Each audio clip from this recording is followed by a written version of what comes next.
Hello everyone, I am Siddharthan.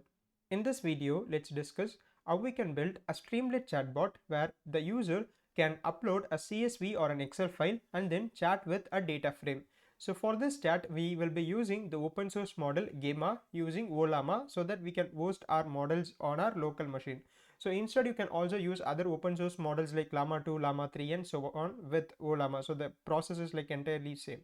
So once the user has uploaded the file, we will show a preview of this data frame, and then the user can go ahead and ask some questions. So in this question, let's say the user has asked the question on name the columns in this data frame. So then the LLM will kind of give this response. So here we are using a agent based approach where we are using a data frame agent which will call the LLM, and the LLM will generate a Python code in return so that it can give the answer for this particular question. So this is how this entire thing works, and let's see how to do this in Python. So the first step is we need to install the libraries that we need. So these are all the libraries, and I've mentioned this in the requirements.txt file. So I'll give the code in the code repository. So in this video description, you can check that out. So we have Ollama to access the model, and then we have Langchain and Langchain community to access the LLMs and also the agents and so on. So and we have Langchain experimental specifically for agents, and then we have Langchain, Ollama, Pandas, OpenPyXL. So Pandas is for data frame, and OpenPyXL is used in order to read the Excel files and so on. And then we have Tabulate and Streamlit. So these are all the libraries that we need. The first step that you need to do is run this pip install command. So I'll go to the terminal and say pip install -r requirements.txt. So this pip install -r will install all the libraries that's mentioned in this requirements.txt file, and look at this project directory. So my project directory is dfchat recenv, and within that I have this .vnb, which is basically my virtual environment, and all the libraries will be installed here. And in this project directory I have this requirements.txt file. So this command is also getting executed in this project directory. So that's something that you need to remember.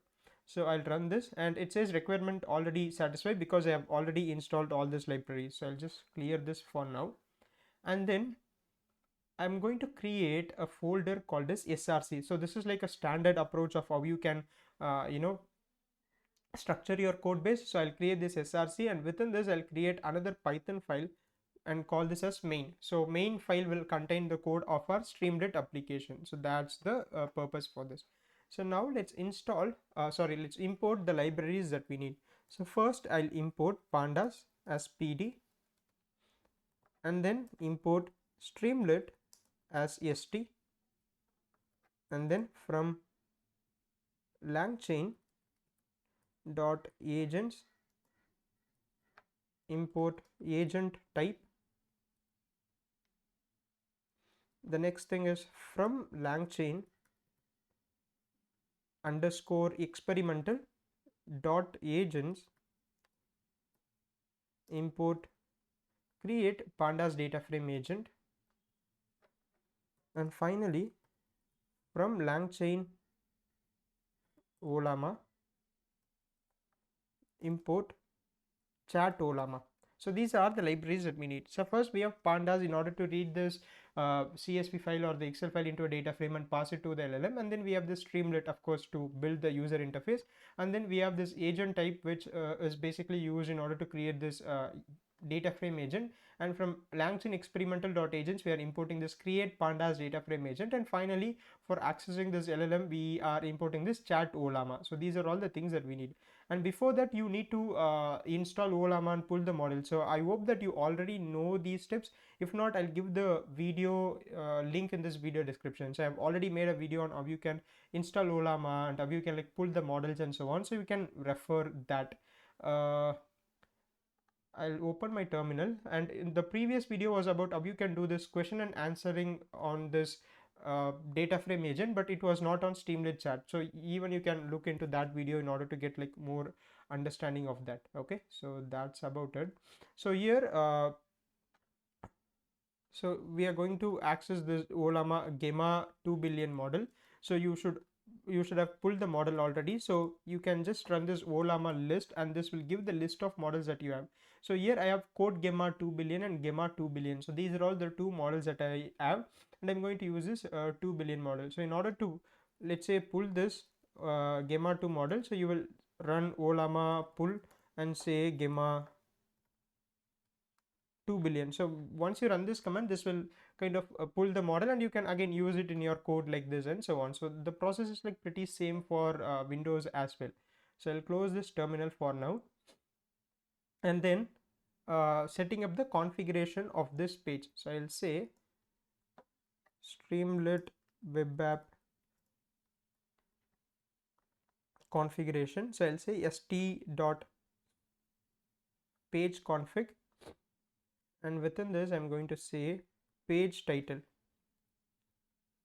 So let's call this as df chat, and then page icon. So we can put a emoji here. So I'll just search for chat emoji.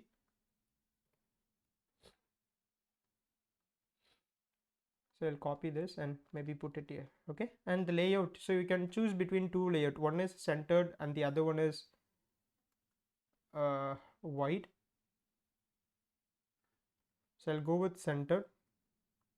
You can also try the wide aspect as well. So let's understand the purpose of this page configuration. So I already have a basic version of this chat running here. So here you're seeing this emoji, right? Little chat emoji. So that's what we are configuring with this page icon, and here you are seeing this df chat. So that comes from this df chat, which is basically the page title in this head page config, and the layout is centered. So if you see this, the app content is kind of centered. So if you give a wide thing, so the content will be like widespread throughout the screen. So that's the difference. So you can try both of that. So no restrictions on which one you have to use.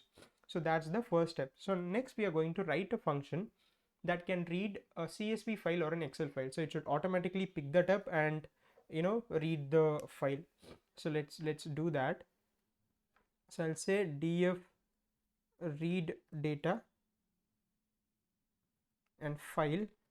So this function takes in file as its input parameter, and it will load this to a pandas data frame.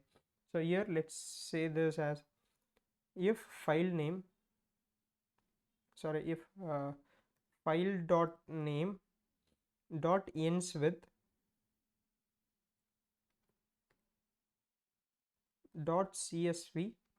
In that case we are going to return pd dot read csv file. Okay, and let's put a else condition. So here we are just focusing on CSVs and Excel, so you can use a else. If not, you can use a else if condition and say that if it ends with .xlx or xlsx and so on. So here I'll say return pd dot read excel, and within that is this file. Okay, these are the things we need. So it's basically a function that will work for CSV files and Excel files, and if the file name ends with .csv, it's going to use this read CSV function from pandas. If the file name again ends with the other cases, which is XLS and Excel in this case, it's going to use this read Excel thing, and it's going to return that data frame. So this is basically to read the file and load it into a data frame, and that's what this function is going to return. So that's about reading the data aspect. So now let's build the Streamlit application. So first I'll say yes, maybe first let's give a title for our Streamlit page. Streamlit page title, and let's say st dot title data frame chatbot, and you can include Ollama. You can basically name this as anything of your choice, so that's okay. I'll just copy a robot emoji like this. So this is like a completed code, so just for reference, and let's see how we can get to this stage from scratch. So here I'll search for robot emoji, and you can copy it from here and paste it in the code. So this will be the title. So this is similar to what you are seeing over here. Okay, so Streamlit Chatbot Ollama, and then now we have to initialize the chat history. So the application that we are building over here, right? So this is not a single question answering thing. So it's kind of a chatbot that also has the access to the previous conversation, the previous question and answers, so that the conversation is maintained and it has some memory. So for that we need to pass this chat history, and we will maintain that chat history in Streamlit session. So in Streamlit we have this session state, and there we can kind of maintain this states and so on, so that we can use it later. So here I'll say initialize chat history in Streamlit session state. Okay, and we can say if chat history not in st.session state, in that case I'm going to say st.session state dot chat history is equal to this. Okay, so this is kind of like a dictionary, this st.session status, and we can maintain like several variables. So in that, so if you don't save this, it will kind of refresh with different click of buttons and so on. So this is like important to maintain this session state. Let's understand what we are doing in this 2 lines of code. So we have to maintain this chat history, as I said, to kind of keep track of the previous question and answer, so that the LLM understand the context of the next question. So that's the idea. And first we are initializing this. So this if condition checks if there is a key called as chat history within this st.session state. If there is no chat history key value pair in this session state, it's going to create a new one, and it's going to initiate it with empty brackets. So that's all about it. So basically when the Streamlit app starts, so I can just show it to you as well. So let's say I'm refreshing this. So for the first time there won't be this chat history in the Streamlit session state, and in that case it's going to check for that. So this condition would be satisfied that it's not in session state. Now it's going to create this chat history in Streamlit session state, and we are going to initiate it with empty square brackets, so which is basically a empty list. So that's the first step. And similarly we have to initiate this data frame in session state similar to that. So here let's say if df not in st dot session state, similarly we would say st dot session state dot df is equal to none. So these are just like initiation step, just like we would initiate I is equal to 0 in some loops and so on. So it's kind of similar to that. So the two critical factors are chat history and the other one is df. So later we will store this data frame in this session state, because every time the user is asking the question, we need to pass this data frame object to the agent. So for that purpose we are storing that in the session state instead of just storing it in a variable. So that's the reason for this. So these are like two initialization steps. So first is for maintaining the chat history, and the other one is for saving the data frame. So now let's come to the next step. So here we have to build this upload file widget. So for that you can use this, so I'll call this as file upload widget, and let's name this variable as uploaded file is equal to st.fileUpload. So st.fileUploader is the widget that we have in Streamlit, and here we can give the label as choose a file to upload or something, right? And here we can give this type. So this kind of allows specific files only. So let's say that I give this CSV excel sx, which is the Excel format. 1 second. And finally let's say that we have XLS. So these are the 3 types that we are allowing. So now the user won't be able to kind of upload any other file formats. Only CSV, XLSX and XLS are allowed. You can also add more to this, and the other way of scaling this application would be where the user would be able to give a DB credentials, and they can choose like a specific table from a data from a database. So let's say that you have already configured a database connection in some configuration file, and the user can just select from the list of tables, and now we would be analyzing from that. So even that's possible, right? So you can think about how you can do this instead of just reading from a uploaded file. So that's one way to do this. But for now let's stick to CSVs and Excel files. So we have this uploaded file, st file uploader, choose a file, and so on. Now once the user has uploaded it, now we have to save this in this session state df. So first we have initiated it, but once the user has uploaded the file, we need to replace this none with the file, the CSV file that the user has uploaded. So here I'm going to say if uploaded file. So that means this if condition will run only when the user has uploaded a file, and if the user didn't upload anything, this uploaded file will take the value as none, so this if condition won't run. So I mean, it's okay if you didn't get that properly as well, so I'll just explain you this in simple terms again. So here we say this read data uploaded file. Okay, so let's understand this. So let's say we refresh the Streamlit app and the user has to upload this. Now before the user has uploaded any files, this uploaded file variable will be none, so this if condition won't be satisfied. But when the user has uploaded, let's say they have selected the file which is data diabetes.csv in this case, now this uploaded file will kind of load this file CSV, right? And then we are passing this to this read data. So now this if condition will be satisfied because this uploaded file is not none anymore. Previously it was none, and now it is not none. So again we are saving this to this session state.df, which was previously none, and using this read data function that we have over here, and we pass this file and it will detect whether it is a CSV or a different kind of file, and it will use either read CSV or read Excel. So we are using that, and once this is done, which is basically once the user has uploaded a file, we are loading that to a data frame, and then we can say st.write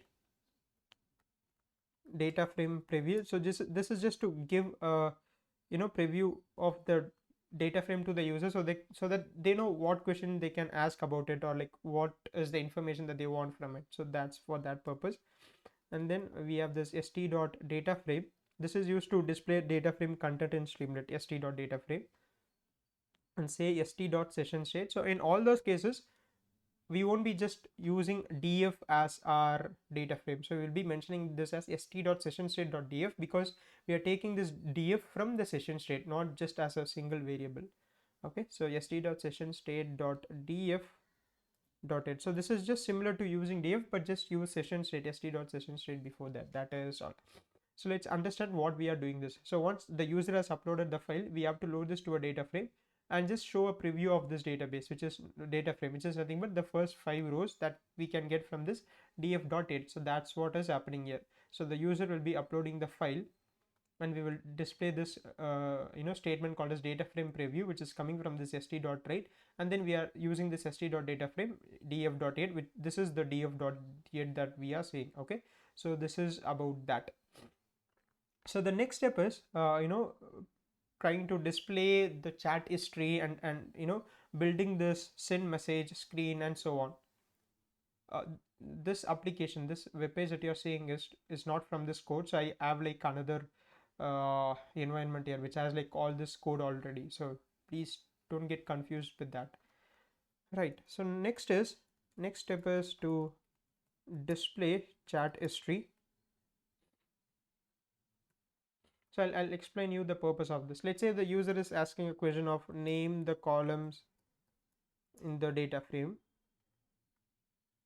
So once the user has kind of sent this message, now we have this, and the user can ask another question, right? So we need to display all this previous conversation. So for that, we are going to write this for loop that will display all the previous question and answer given by the user. So this is the question asked by the user, and then we have the response from the LLM. So we have to display all those things, and those won't be displayed by default in the Streamlit tab. So for this, I'm going to say for message in st.session_state.chat history. In that, I'm going to say with st.chat message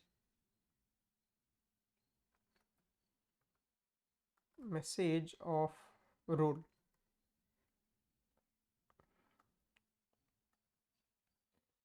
st.markdown message of content. So this probably won't be, this probably would be like a bit hard to understand. For now this code may not make a lot of sense to you, but once I complete the other pieces of the code, like you can kind of figure out what we are doing here. So you can maybe wait to understand this 3 lines of code. Let's move on to the next part.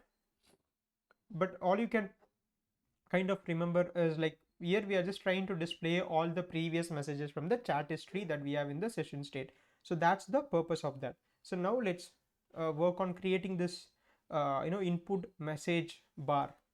So let's call this as input field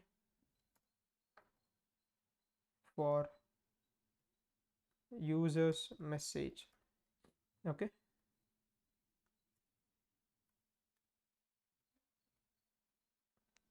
so let's call this as user prompt, and user prompt is equal to st.chat input, and within that we can ask, mention this as ask LLM, ask AI or something. So this st.chat input is basically used to create this message widget where the user can type in, and it also has a send button, right? So this is kind of created by using this st.chat input thing. And once the user has kind of typed in some user prompt, right, again we can have a if condition and say if user prompt, this means like if user has typed something, we have to add this user's message to chat history and display it. So I'm going to say st.chat message, and this would be user dot markdown user prompt, and then st dot session state dot chat history dot append role would be user, and content would be user prompt. Okay, and the next step is calling the LLM. So just stick around till the end of the code so that like it makes sense to you. Here we can say loading the LLM.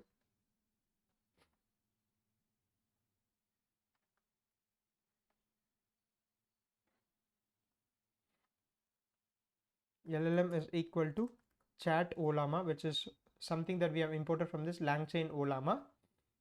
And within this, we can say model is equal to Gamma. And again, if you have a larger GPU, you can use models like Llama 3, 8 billion, and so on. Llama 3, 8 billion is like about 4.7 gigabytes of size. So if you have a larger GPU that can accommodate it, you can use that model. But Gamma 2 billion is like a smaller model. It's only like less than 2 GB or something. So you can use that if you have like a smaller GPU. And then we have this temperature. So here we are mentioning like which model you have to use from Ollama. So you should have already pulled the model in order to use this. So I showed you from the terminal, right? So I already have the Gamma 2 billion, so I can mention this. Temperature value can range from 0 and 1, and it's all about the randomness of the response that you are getting from the LLM. So if the value is closer to 0, then the LLM is going to reply with same answer, almost same answer for a particular question. If the value is high for the same question, it's going to give you like different kinds of answer each time you ask it. So that's about temperature. And the other thing, the next step is creating this data frame agent. So I'll say pandas df agent is equal to create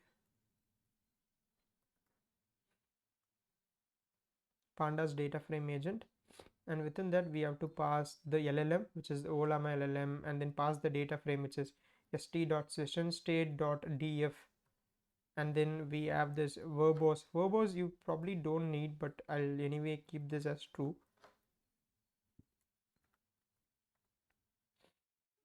And agent type is equal to agent type that we have imported, and you can use OpenAI functions. So this is basically used when we are using LLMs from OpenAI, like the GPT 3.5, GPT 4, and so on. But this also works for the open source models that we use from Ollama, Llama 3, Gamma, which are like chat based models. So it will work for those cases as well. So we are using this OpenAI functions for this agent type.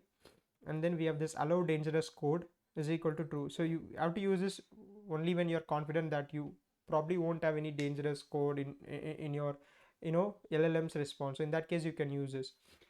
And then the next step is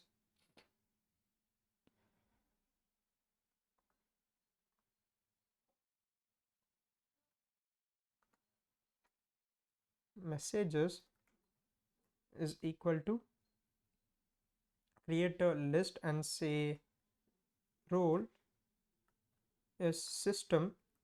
The system is used to tell the LLM that what it needs to do. And here let's say that you are a helpful assistant.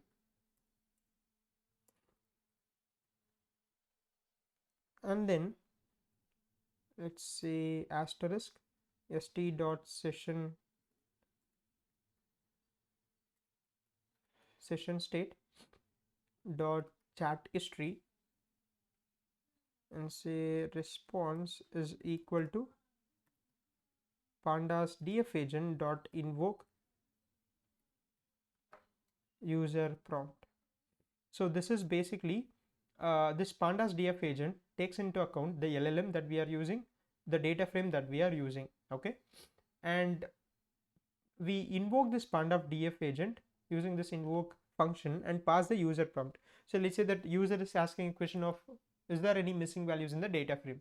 So further this df agent will be called with this prompt and this will be sent to the model and the model will generate a Python code which is used to check if there are any missing values, and in return all this code will be executed on the backend and we will get a response. Let's say that there are no missing values in this data frame.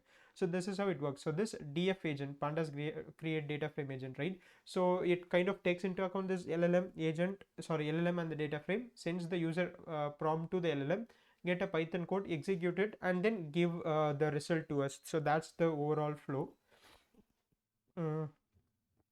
The next thing that we can do is, so now we have the response from the LLM, right? Basically the final response, the answer that we need, and we can save this to assistant response is equal to response. So this output, final output, will be present in the key called as response of output. So you can print all those response messages and this user prompt, all those things in middle if you want to debug this or you want to understand the content of the code better. So even that you can do. So here I'll say st.session state.chat history dot append role will be assistant.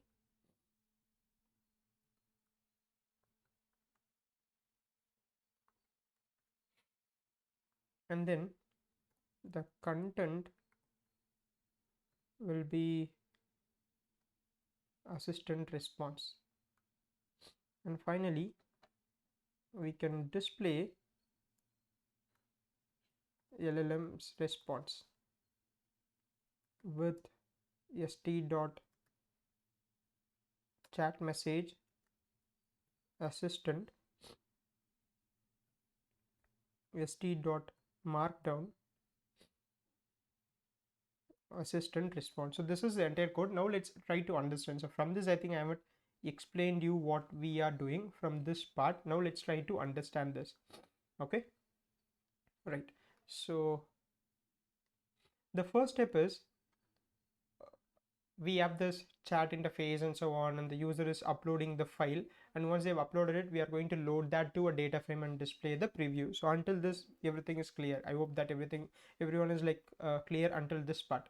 So now we kind of have already create a chat history in the session state that maintains all the previous conversation. So now we haven't asked any questions after this refresh, so it will be empty first because we are initiating this, and then the session state.df will take into this particular data frame into it, right? So session state.df, and then we are displaying all the previous messages. So for now this is not important as well because there is nothing in this chat history, so there is nothing for this for loop to show, so let's skip that for now. So the next step is the user asks a question. So we have this st.chat input and then we have this ask LLM, which is basically this message box. So here the user will type in something and send this message. So once they click this if condition will run, because before the user has clicked the send button, this user prompt will be none. So this if condition, entire code is in this if condition, so this won't execute. But by the moment the user clicks the send button, this code within this if condition will run. So let's understand what's present in that.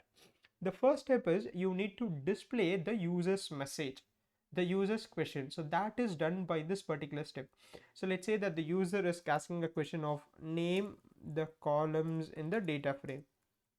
Let's say that this is the question, and let's say they have clicked this send or they have pressed the enter button.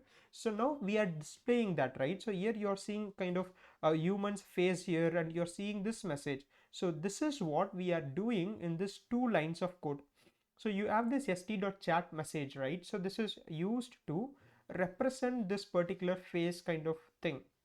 And then using this markdown display type, we are displaying the user prompt. User prompt is nothing but the question that they have asked, right? So name this thing. So this is this entire chat message widget. So let's say that this is the entire chat message widget, and this kind of little emoji is kind of mentioned by this user. So when you use this instead of assistant, when you use this st.chat message of assistant, in that case it's going to use this robot emoji. But if you use this user as your role, in that case it's going to use this emoji, and using this markdown we are kind of displaying this name the columns in the data frame, which is something the user has asked. The next step what we are doing is we are storing this particular message given by the user to chat history. So we have this st.session state.chat history, which was previously a empty list. To that we are adding this user's question, but we are not just adding the user prompt, but we are also adding another key value pair called as role. So this is how it will look like. So let's say that we have this dictionary within this. So all these elements, all this message that we are going to save within this chat history will be kind of like a dictionary. I'll show you this probably how this will look like. So let's say that this is the chat history list, and within that we have this thing. Okay, now this is the second element, and this is the third element, and so on. So now this is the role is user, and the content is user prompt, which is nothing but name the columns in this data frame. So here we are storing this. Okay, so chat history is this list, and within this we have several dictionaries, which is nothing but the question asked by the user. And then here we would store the assistant response, but here the role would change to assistant, and the content will be nothing but like what the assistant has given over here. So maybe I'll copy this and paste it here for your reference. So this is how this will kind of like look like. Maybe I'll just paste this first part of this answer alone to just make it slightly simple. Okay, so this is how this will look like. So this is how your chat history basically look like. So first there will be user's question, and there will be this role of user. This is just to understand which is from which person. So the first element that we are seeing is from the user, so we can display it using this kind of red colored emoji, and for that we are storing this user. And then the next one is from the assistant, right? And then we have this robot image and so on, and then we have the content. So this is how we preserve the chat history over here, and that's what we are using, kind of using this particular line of code. So we have this chat history, which is an empty list, and to this empty list we are appending this dictionary, which is role of user, and the content is basically what they have asked. So first we are displaying the question or the prompt given by the user using this widget, and storing this to chat history so that we can send this entire chat history to the LLM. And then we are initiating this LLM using this chat Ollama, and then we have this Gemma 2 billion model, temperature is 0. The next step is creating this pandas data frame agent. Again, this is how it works, as I explained to you before, but I'll just tell this one more time. So how this data frame agent will work is we send the user prompt to this agent, data frame to the agent, and the LLM to the agent. So you have basically 3 things. One is the LLM, the other one is DF, and the other one is user prompt. This user prompt is kind of sent to it when we invoke it. So basically these are the 3 inputs. Now the agent has all those inbuilt prompts within that and so on, and this will call the LLM and ask it. The user has asked me the question that how to display, how to what are the names of this data frame. Now the LLM would send you the Python code that could display you the names of the data frame. Now the agent as the code, it has to execute. Now let's say there is a sandbox environment where the agent will execute this code and it will get the response, which is this basically.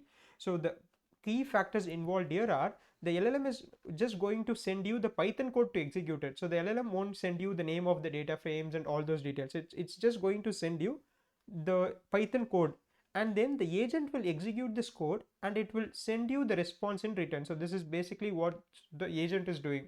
Okay, and once the agent has given the response, we are going to store that. So we have this pandas df agent, create data frame agent, and so on, all those things. And then we have this messages. So you can just send the user prompt, but instead what we are doing is like we also have this messages thing, and this messages we are sending this to the LLM, like the entire thing, and then we kind of get the response. Okay, so we have this pandas df agent, LLM, verbose agent type, which is, as I said, this OpenAI functions and so on. And finally we are sending this messages to the LLM. So here we have this system of content, you are a helpful assistant, all those things. And finally we are like invoking this panda df agent, sending the prompt and getting the response and storing this in this assistant response. And then you are storing that again in the sessions.chat history. And then finally we kind of display the assistant message, which is what is kind of happening here. So this is how this entire thing works. Okay, so I'll just close this previous version of this and let's try to run this. So once you have completed this particular piece of code, what you can do is open your terminal and say streamlit run src /main.py. So this main.py is present within the src folder. So we are running this like this. And now we would see this application. Now the user can select this diabetes.csv and then ask a question. Let's say name the columns in the data frame. Okay, I'll send this, and again the LLM will send the code and the agent will execute it, and we will see this. So breakdown of data frame that you have provided. This data frame contains data about patients' medical records, and then we have the column names and so on. Let me just ask this again without any typos. I'll choose this and say name the columns present in the data frame. Again, you can use any model. So smaller models may not answer properly for some questions, but again, if you are using like llama 2, llama 3, like slightly bigger models and so on, so they are probably going to like answer better and so on. So let me ask another question on, is there any missing values?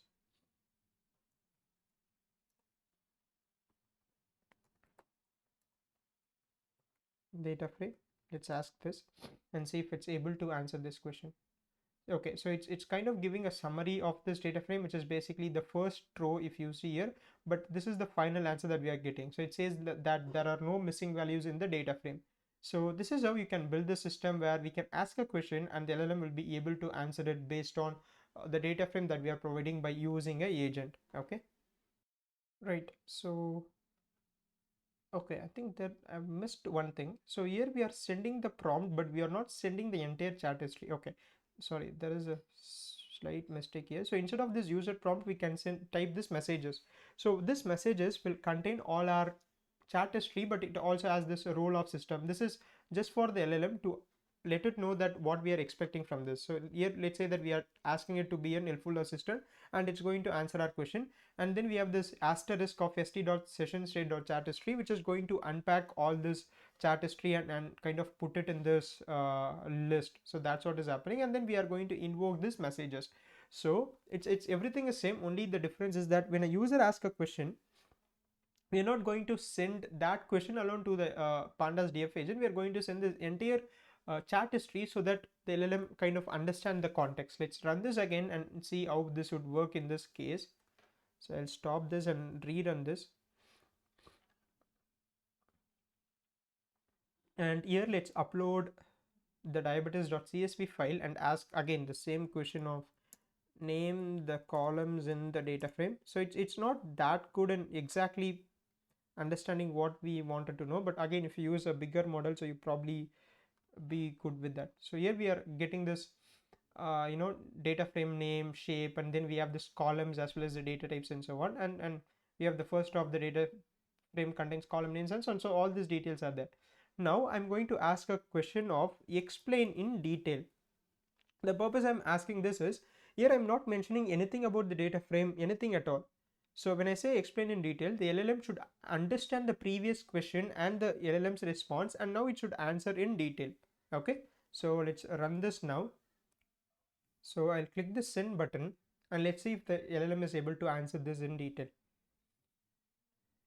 Okay, so now it says here is an explanation of the data frame. So we have pregnancies, glucose, all those things, and then we have this additional details about this, column names and so on. So this is how you can build a chatbot that can answer from a data frame, but also make sure that you are able to send the chat history and kind of maintain this conversation instead of having like a single question and answer kind of thing. Okay, so I hope everyone is clear until this point, and please try this code out. And that is all from my side, and I'll see you in the next upload. Thanks for watching.